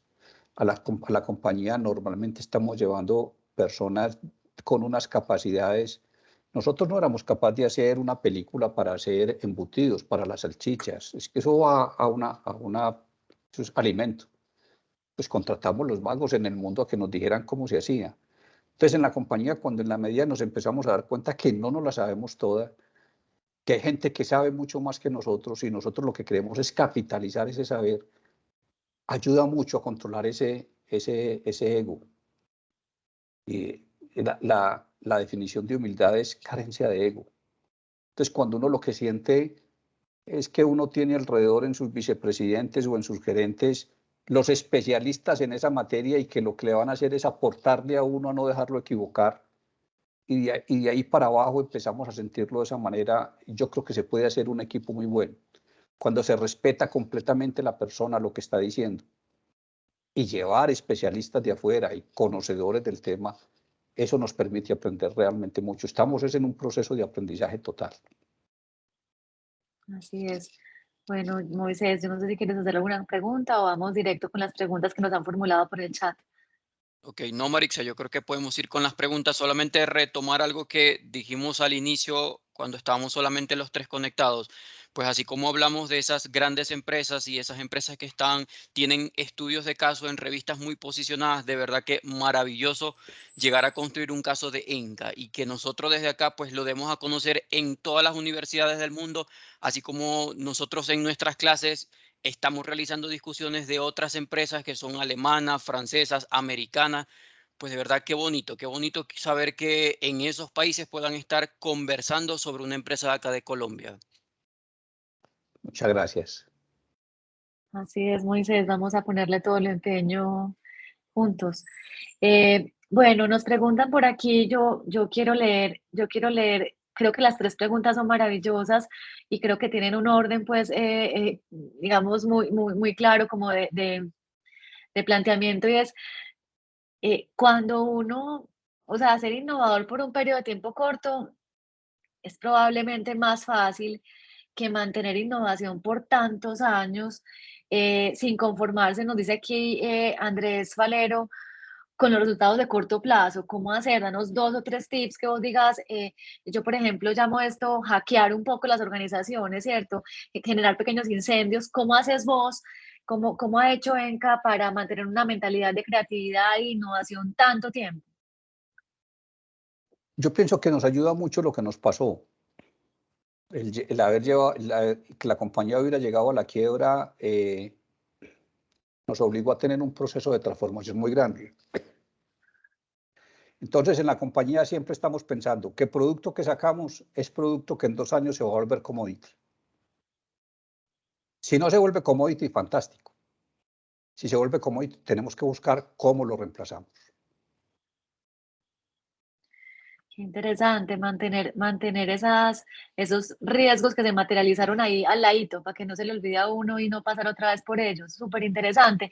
Nos dice también aquí cómo se logra crear una cultura de ejecución tan fuerte en la que fue posible una tamaña reconversión como la que planteas en tan poco tiempo. Nos hablabas de disciplina, cómo, danos uno o dos tips, por ejemplo, yo me atrevo desde lejos a plantear uno y es el liderazgo desde el ejemplo, ¿cierto? Lo que planteabas vos del caballo de trabajo, ¿cierto?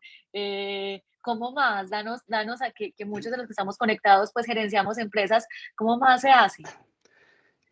Un ejemplo, nosotros el cierre del año, que normalmente las compañías es tan dramático y que casi siempre se cierra el año es con la asamblea.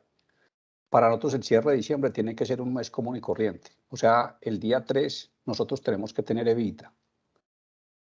Entonces nosotros el 15 de enero estamos pensando en enero del 2022. Ya el 2021 es historia. Nosotros hacemos una reunión normalmente los 15 de cada mes. Y los 15 de cada mes revisamos qué pasó el mes anterior y cómo va a ser el mes. Entonces, por decir, el 15 de febrero nos sentamos y miramos cómo iba a terminar el mes de febrero. En EBITDA y en todos los indicadores de la compañía, la caja, segundas y desperdicios, cada área empieza a mostrar cómo van a ser las ventas. Cuando yo me siento el 15 de marzo y digo el 15 de febrero, el EBITDA habíamos dicho que era tanto y fue tanto, ¿qué pasó? Cuando hay gaps muy grandes, entonces hay que explicar mucho y la persona se tiene que desgastar mucho explicando. Entonces, ¿qué pasa? Cada mes uno va organizando y las personas se van especializando para que eso no pase. Esa es una cultura que tenemos ya hace 10 años y casi que uno dice el 15 de febrero, el EBITDA de febrero va a ser tanto y cuando lo vemos en marzo las diferencias son mínimas, las ventas son mínimas. Entonces, ¿eso qué nos obliga? A estar permanente pensando en el futuro y no pensar en el pasado. Entonces, la disciplina se va en función a que lo del pasado es facilito que salgamos de eso, pero estamos pensando en el futuro. Entonces, ¿ya en qué estamos? En que ya no estamos viendo el EBITDA de febrero, el EBITDA de marzo, sino el EBITDA del trimestre. Entonces, ya estás teniendo cómo va a cerrar el trimestre. Entonces, cuando se cierra el trimestre, se compara con lo que se había dicho 3 meses antes. Y así lo empiezas a hacer a los 6 meses, y así lo empiezas a hacer a un año, y así lo empiezas a hacer con productos que hoy tienes, y empezar a mirar, estos productos ya se están convirtiendo commodities en Europa, ¿por qué está pasando esto? ¿Qué tecnología está saliendo para poder sacar? Entonces, cuando lo llevas a todas las áreas de la compañía, eso inmediatamente se va regando. Eso permite manejar la compañía de una forma diferente. Maravilloso, y esta cultura pues como del seguimiento, o sea, no bajar la guardia, siempre, siempre, el 15, el 15, el 15, el 15, eso va generando, eso es como cuando uno está trotando una maratón, o pues yo nunca he trotado una maratón, pero sí me gusta trotar, entonces uno va midiendo sus intervalos, ¿cierto? Para irse regulando, pero siempre pensando en la meta futura. Eh, Otro ejemplo, nosotros hacemos una reunión, en las reuniones que hacemos siempre hay que mandar los puntos por adelantado. Entonces vamos a hacer una reunión de grupo primario. Los vicepresidentes tienen que mandar los puntos 2 días antes y para todos. Entonces muchas veces las situaciones se resuelven antes de que llegue a la reunión. Entonces la reunión es completamente eficiente porque uno dice, ¿hay algún punto pendiente o todo está claro? Todo está claro. Entonces esa reunión de una hora se me convierte en una reunión estratégica. Si yo no hubiera enviado los puntos, cada persona empezaba a leer los puntos que tiene. Tengo esto, me pasó esto, me pasó esto. No, llegamos con eso resuelto y hablamos solo de estrategia. Súper importante. Antes de conectar con esta última pregunta que hacen por acá por el chat, en algún momento pues que hablábamos de la reconversión que ha tenido Enca, que es un asunto pues que es muy fácil contarlo, ¿cierto? Y de para atrás entenderlo, pero yo no me quiero ni imaginar, yo lidero una compañía pues sí, respecto al tamaño de Enca es minúscula, ¿cierto? Y tengo vida negativo y no duermo, ¿cierto? Y pienso, Dios mío, yo no me quiero ni imaginar, pues, el caso, tus dormidas cómo eran. Pero pensando en eso, en el presente y en esa historia que se cuenta tan fácil, ¿cuáles son tus principales riesgos? ¿Dónde ves cuál es el coco de Enca? ¿Hacia dónde está virando? En la clase yo me atreví a decir, Enca, pues si yo miro y voy a hablar lo más amorosamente posible, pero también diciéndonos, pues la mirada, digamos, un poco descarnada y es, si uno mira, por ejemplo, Coltejer hoy, Coltejer posiblemente está ya en el negocio más inmobiliario, si se quiere, ¿cierto? Eh, es una reconversión, uno pudiera decir cuánto agregó valor, en fin, pero es una reconversión. Los socios actuales posiblemente estén en ese negocio más que en el negocio de los textiles. Eh, y entonces uno decía, bueno, Enca en 20 años, porque me lo he preguntado, ¿cuál es el negocio de Enca hoy que va a catapultar a la ENCA de los próximos 10 años? ¿Cuál ves? ¿Es la economía circular y entonces es la innovación en otros derivados del petróleo, pues tipo lo que están haciendo con los, no soy capaz las poliolefinas, o en fin, que son poliuretanos, entiendo yo, ¿cierto? ¿Qué es? ¿Qué es? Poliestireno, sí. Polietilenos, perdón. ¿Qué es? ¿Para dónde va ENCA? ¿Cuál es el coco? ¿Cuál es el riesgo grande? ¿Y cuál es el siguiente paso de reconversión? Si me hubieras preguntado hace 10 años y yo te hubiera dicho, nos vamos a convertir en una de las 5 compañías más grandes en el mundo en reciclaje del PET, y me hubieras preguntado, ¿pero ustedes saben reciclar? No, no tenemos idea. Y el vicepresidente no me deja entrar basura a la planta. Me hubieras creído. Es eso.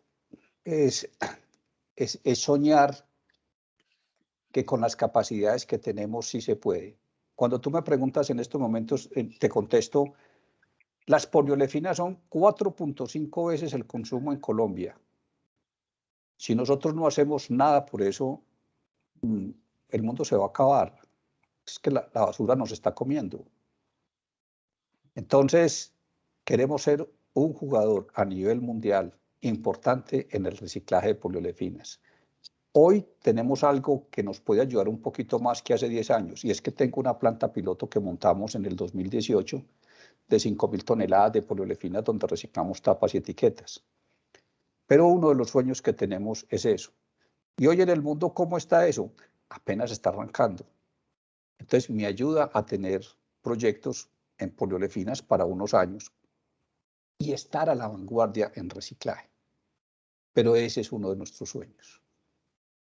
Maravilla, hablemos dentro de 5 años que seguramente lo vamos a superar, se va a superar ese reto. Nos preguntan por acá también, eh, yo quiero terminar, todavía no con la pregunta de la perspectiva que plantea por aquí un estudiante, sino otra más que nos dice, una pregunta ante el hecho tan adverso, cómo acogerse a la ley de quiebras y ante un entorno global tan retador y cambiante. ¿Cómo se gestionó o lideró a las personas desde arriba en oficinas hasta abajo en la planta para afrontar el reto del cambio y la transformación que se necesitaba? Los reunimos a todos, les contamos la realidad de la compañía, les contamos la estrategia que teníamos, les dijimos la verdad como era, les dijimos en ese momento, en estos momentos no sabemos qué vamos a hacer. Lo único que sabemos es que con lo que estamos haciendo,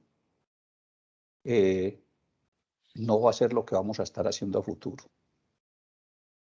Eso sí lo tenemos claro.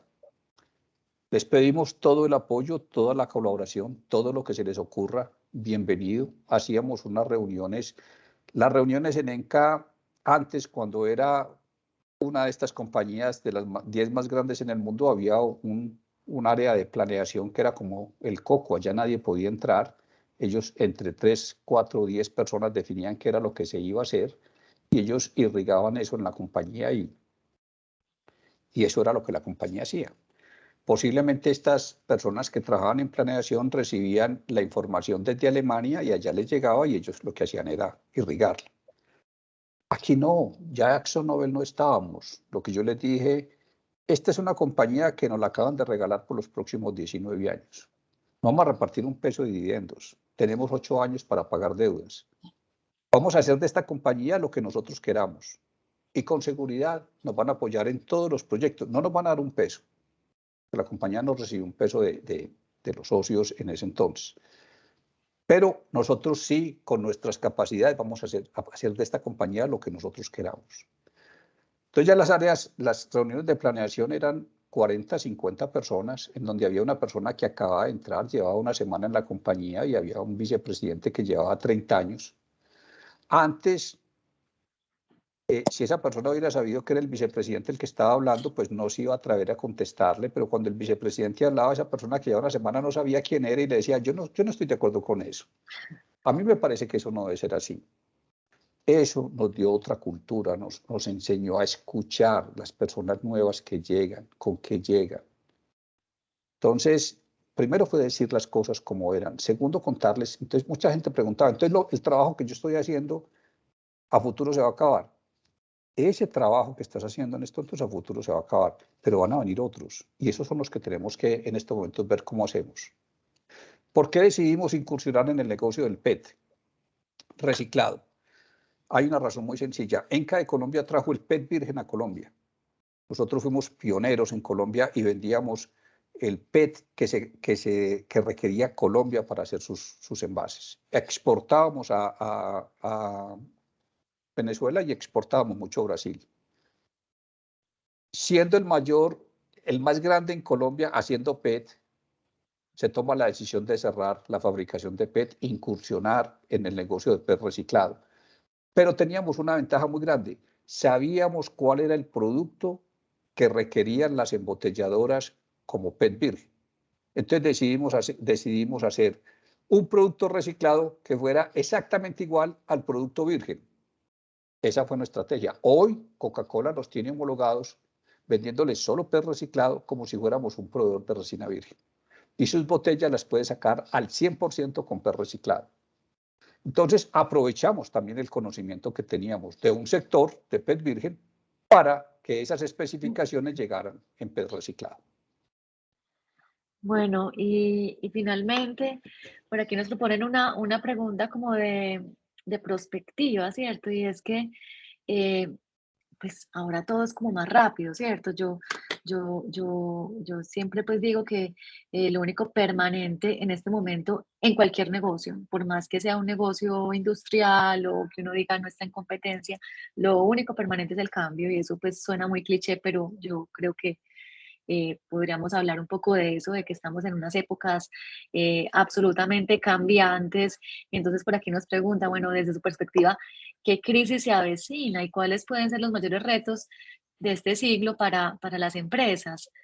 Eh, ¿Qué te imaginas? Que yo, por ejemplo, he estudiado, me engomé mucho con comprender ese tema de la ruptura de las cadenas de suministro globales, que es una cosa que a mí me parece que nunca le íbamos a ver. O sea, uno no se imaginaba una cosa de esta magnitud desatada por el tema del COVID, pero que afecta pues casi que todos los renglones comerciales del mundo. ¿Eso cómo va a afectar o qué te imaginas que pueda ser el reto que tengamos en adelante, que tengan tus sucesores? Yo estoy convencido que especialmente Latinoamérica está muy atrás de lo que está pasando en el mundo. Y tenemos grandes ejemplos y que nos tenemos que pegar de esos ejemplos. Uno de ellos es, se estima en Austria que a partir del 2026 no existan rellenos sanitarios. Eso no lo imaginamos en Colombia. No nos lo imaginamos. Pero entonces ellos en sus casas tienen 26 contenedores, 26 bolsas de distintos colores para poder clasificar en la fuente cómo van a ser, cómo es cada cosa. Y el que no quiera reciclar, el que no quiera separar en la fuente, pues hay una bolsa naranja en donde echa todo y le cobran toda la plata del mundo y se lo clasifican otras personas. Pero uno decir que para el 2026 no hay rellenos sanitarios, aquí en Colombia seguimos buscando lugares donde vamos a tener otros rellenos sanitarios. Otro ejemplo de lo que me imagino que puede pasar, todo enfocado en el tema de economía circular y de sostenibilidad. En Corea del Sur estuve visitando una compañía. Es una compañía que me impactó mucho porque también era del sector textil como ENCA y parte de lo que nos fuimos a buscar era qué estaban haciendo esas compañías que habían surgido y me impactó enormemente. Esta es una compañía que recibe un relleno sanitario y le pregunta al dueño qué quiere hacer con él. ¿Usted va a construir? ¿Usted va a tener ahí agricultura? ¿Va a tener ahí animales? Y prepara la tierra para lo que se necesite. Es un relleno sanitario. Empieza a sacar todo y todo lo recicla, completamente todo. Y tiene, desde el punto de vista biológico, unas bacterias para volver a hacer la tierra cultivable. Y te entrega el terreno de ese relleno sanitario exactamente como lo quieres hacer. El mundo está avanzando a unos pasos agigantados. Y lo que estamos viendo en estos momentos no nos lo imaginábamos. hay que estar ahí, hay que salir para que nos dé el viento y ver qué es lo que se nos viene. Así es, gracias Álvaro. Por aquí Moisés tiene levantada la mano muy juicioso. Moisés, adelante. Sí, muchas gracias, Marixa. Ingeniero, una pregunta asociada al increíble pues ahorro en costos. De verdad que ese gráfico me quedó en la mente grabado, una disminución muy significativa. Nos hablaba por allí de eficiencia y productividad. Nosotros siempre hablamos de la sistematización de procesos, automatización, pero ¿cuál fue la clave para lograr esa increíble disminución en costos? Pues uno, analizar los procesos que no agregan valor. Hicimos cosas tan sencillas como estos reportes que saquen no los vuelve a enviar a ver quién pregunta. Y nos encontrábamos que había gente que nunca preguntaba, ¿no? Nunca preguntó por el reporte. Entonces, ¿quiénes están elaborando esos procesos? Y había gente dedicada nomás a hacer esos procesos. Entonces, en el área administrativa logramos bajar el personal a la mitad en la parte administrativa. Y en la parte nos dedicamos, cuando las compañías tienen plata, normalmente no hacen licitaciones, sino que adjudican. Cuando las compañías tienen plata, no negocian con los sindicatos, sino que hacen aumentos por encima para que los sindicatos no pongan problemas. Había que empezar a hacer un trabajo de negociación con conciencia de cada peso que iba a salir la compañía. Cuando pasábamos de tener toda la plata, les quiero decir, el 96% del personal en ENCA todos tenían casa, eran dueños de su propia casa. En ENCA todos los supervisores tenían finca. Ahora para ir a la finca le tenemos que decir a un supervisor de los viejos que nos invite. Entonces las situaciones cambian y eso es lo que nos tenemos que empezar a ver. Eso fue muy duro en la compañía porque era una compañía muy rica que enseñaba que todo lo solucionaba con plata y llegar a un momento como el que vivimos. Entonces se reforma la convención colectiva. En esa reforma de la convención colectiva, un operario de los nuevos, el viejo costaba 2.8 veces por encima del nuevo. Ya de los viejos hay 60. Y los nuevos ganan un 35% por encima del salario mínimo, más prestaciones sociales, que eso significa prima cuando sale de vacaciones, prima de Navidad, auxilio de cosas, lo que hacen estas compañías grandes normalmente. Entonces había que redimensionar la estructura organizacional de la compañía. Había que redimensionar la estructura de compras de la compañía. Los judíos dicen, en un bolsillo las ventas, en el otro bolsillo las compras. Si el bolsillo de ventas cuando termine el mes me da para mercar y para darme mis lujitos, las cosas las estoy haciendo bien hechas. Había que mirar eso también. ¿Cuántas ventas estábamos haciendo nosotros a pérdida? Tampoco tenía sentido. Entonces, en todas las áreas se empezó a mirar cada uno de ese tipo de cosas. Mil Muy bien, gracias. muchas gracias. Quizás allí, alineando un poco con lo que mencionaba de las ventas, aprovecho otra pregunta que me llama mucho la atención porque nosotros sabemos que de verdad Colombia necesita fortalecer su capacidad exportadora y es algo que ya sabemos que existe la necesidad. Las empresas le están apuntando a eso, el gobierno está tratando de incentivar. Ustedes ahorita en 2022, allí nos compartió el número, están con el 40% de capacidad exportadora. ¿Cuáles son algunas sugerencias para nuestras empresas pequeñas, medianas? ¿Cómo fortalecer la capacidad exportadora? Lo que nosotros hemos encontrado es que, uno, las compañías se conforman con lo que venden aquí en Colombia. Entonces no piensan en salir. Y dos, les da pavor salir. Se mueren del susto de salir. No saben con qué se van a encontrar afuera. Hay que salir. Muchas de lo que nosotros estamos haciendo en el sector incluso textil es acompañando al eslabón final de la cadena, a quien hace la confección, para ir y acompañarlos y poder hacer grandes negocios afuera. Tuvimos en Nueva York, entonces lo acompañamos y nos fuimos con el que también hace las telas, con el que hace la confección y le mostramos a ese proveedor, a ese cliente grande que la cadena en Colombia estaba en condiciones de suministrar lo que requería. Pero a la gente le da susto, le da miedo, les tiene pavor a salir y se conforman mucho con la venta local. El gran problema es que la venta local en 2 años te la pueden quitar. Entonces, hay que estar afuera, hay que tener un pie afuera porque, como decía al principio, lo único que me demuestra a mí que estamos haciendo un producto de alta calidad es si yo compito en el mundo. Si no, estoy por fuera y de aquí me van a sacar.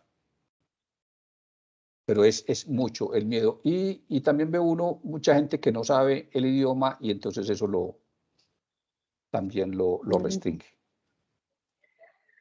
Así es, si quieres, Moisés, de pronto yo aquí quisiera, de pronto para cerrar, unir dos preguntas que nos hacen respecto del fracaso, ¿cierto?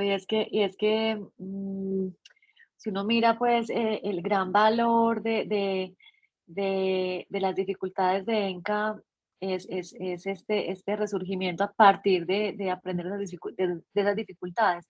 Eh, unas últimas reflexiones respecto al fracaso, cómo nos decías capitalizar los errores en aprendizaje, pero también tips respecto al fracaso en las organizaciones y una pregunta como más, digamos, también si se puede contestar con anécdotas. eh, Contanos un fracaso bien duro y contanos si frente a ese fracaso, ahora que miras con más años, con más conocimiento, con más ganas, decís, uy, yo no hubiera hecho eso, ¿cierto? ¿Cómo, qué cosas de pronto fueron ensayos que uno dice, no lo repito y también cómo capitaliza uno eso? Una de las cosas más duras que tuvimos fue cuando salimos con el proyecto Botella a Botella y salimos a venderlo. Y los clientes nos decían, no, es que eso es basura, te lo pago por debajo del virgen. Producir reciclado es mucho más costoso que producir virgen. Que lo otro es tú compras una materia prima virgen y eso producirlo es muy sencillo, coger basura y convertirla en una materia prima. Al principio pensábamos que había sido un fracaso absolutamente grande el habernos metido en el reciclaje, porque no estaba dando la rentabilidad que requería. Muchas veces estamos, era ras con ras, o subía el precio de la botella porque estaba demandada afuera y nosotros otra vez con EBITDA negativo. Esa fue una de las situaciones más críticas que vivimos al principio. Entonces nos fuimos para Europa y empezamos a hablar con los proveedores que vendían resina reciclada, que sí la podían vender, al menos al virgen o con una pequeña prima, a ver qué era lo que estaba pasando. Y nos dimos cuenta que iban a poner normatividad en donde cuando se fuera a hacer una botella, como mínimo debería tener un porcentaje de material reciclado. Nos vinimos para acá y hablamos con los embotelladores y les dijimos, bueno, nosotros así no somos capaces de sobrevivir, nos va a tocar parar, pero vea lo que se viene en Europa. Y aquí en Colombia van a empezar a hablar de eso. Eso nos ayudó mucho, pero fue una situación muy, muy difícil porque habíamos invertido en un proyecto, en el primer proyecto invertimos 30 millones de dólares y si eso no funcionaba, apague y vámonos. Entonces fue una situación muy, muy difícil. Tremenda apuesta y nuevamente quienes hayamos padecido la cruz del EBITDA negativo sabemos eso que puede implicar para todo, para el sueño, para las canas, para las arrugas, para todo. Bueno, Álvaro, Moisés, los compañeros que nos están, digamos, siguiendo en esta conversación, hoy pues estuvo deliciosa, además supremamente enriquecedora. Tuvimos, en el momento pues en que tuvimos más asistentes, estuvimos alrededor de 72 personas.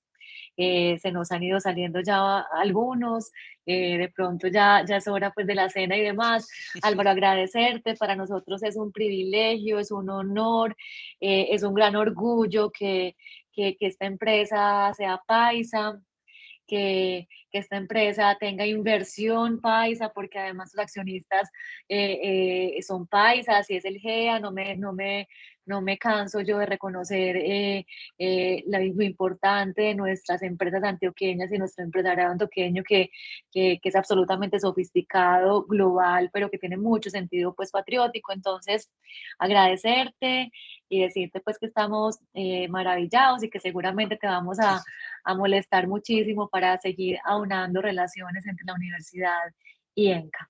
No sé si Moisés quiere dar unas palabras finales y bueno, y entonces ya darte el espacio para que también vayas a tus labores domésticas, digamos. Sí, Perfecto, muchas gracias. Marixa, no solamente reiterar el agradecimiento y bueno, ingeniero, de verdad que me comprometo con su colaboración, con su aprobación. Espero estar pronto por allá en las instalaciones de ENCA con los estudiantes de pregrado, de posgrado, pero a mí me encanta que pues que uno se sienta orgulloso de lo suyo y como decía ahorita Marixa, yo siempre le digo a los estudiantes, no se limiten a conocer las grandes empresas de americanas, europeas, conozcan las grandes empresas que tienen acá. Así que, de verdad, nos encantará estar por allá conociendo sus instalaciones y nuevamente súper agradecido. Y bueno, en la universidad ya sabe que siempre prestos para afianzar esa relación empresa-academia. Muchísimas gracias, es la casa de ustedes y el orgullo es mío de haber estado en este espacio, de que nos hubieran invitado y poder compartir con ustedes estas experiencias. Así que mil y mil gracias y qué rico tenerlos en la compañía que es la casa de ustedes. Muchas, Así muchas será. gracias. Muchas gracias. Bueno, Que estén muy un bien. abrazo muy especial y entonces por este momento damos por finalizada la charla y esperamos vernos en una próxima ocasión. Gracias a todos y feliz noche. Muchas Hasta luego y gracias. Feliz gracias. noche. Hasta luego. Gracias. Hasta luego, gracias.